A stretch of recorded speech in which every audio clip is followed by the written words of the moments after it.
Machine के इस नाल की सेटिंग को आपने ज़रूर समझना है, क्योंकि ये जो चीज़ है नाल और ये शटल, इसके कुछ ऐसी चीज़ें होती हैं जो आप नहीं कर सकते, तो इसकी वजह से आप परेशान होते हैं।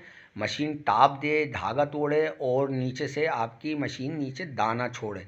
तो ये इस चीज़ का ख़ास ध्यान रखना है, इस नाल की सेटिंग लाजमी हो। अगर ये नाल आप खोलें तो इसको कभी उल्टा ना लगाएं। इसकी सेटिंग मैं आपको समझाता हूँ कि किस तरीके से की जाती है।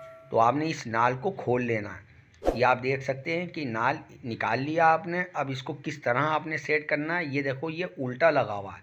ये अक्सर लेडीज़ या कोई जेंट्स खोलते हैं, ये उल्टा बिठाल देते हैं, जिसकी वजह से इस जगह दांतों में टकराव होता है। तो ये आपने इसका पहले तो तवज्जो रखनी है कि ये चीज़ गलती ना करें।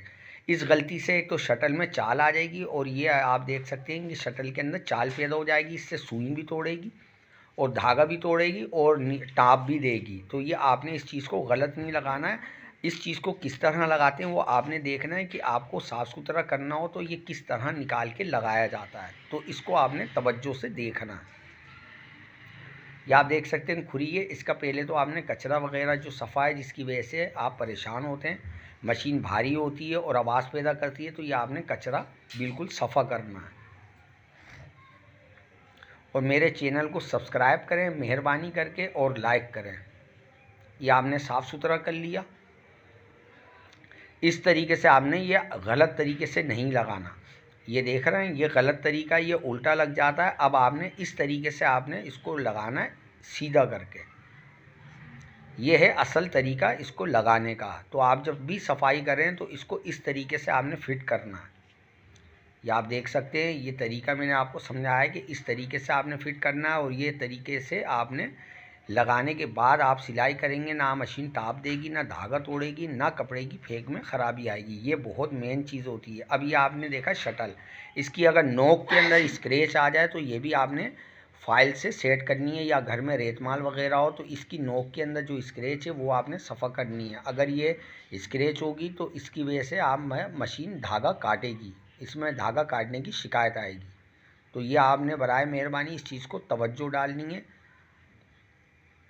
ये इस तरीके से आपने इसकी स्क्रैच को ख़त्म करना है। अब ये बिल्कुल क्लियर हो चुकी है, इसकी नोक की धार सेट हो गई है। अभी आपने इस तरीके से नाल को सेट करना है।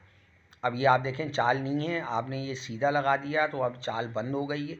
इस तरीके से आपने सेटिंग करके ये लगाना है। और याद रहे कि जब ये लगाओ तो गस की भी सेटिंग लाजमी चेक कर लेना।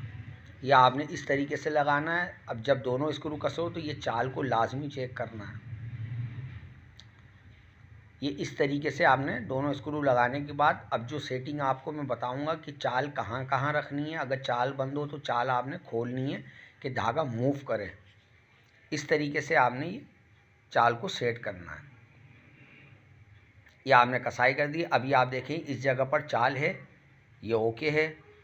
अब इस जगह पे भी चाल देखनी है, क्लियर है। इधर भी चाल है। अभी आपको ये नाल बिल्कुल क्लियर है। अभी आपने इसको अंदर ऑयल वगैरह लाजमी डालना है जो ये खुशक ना चले।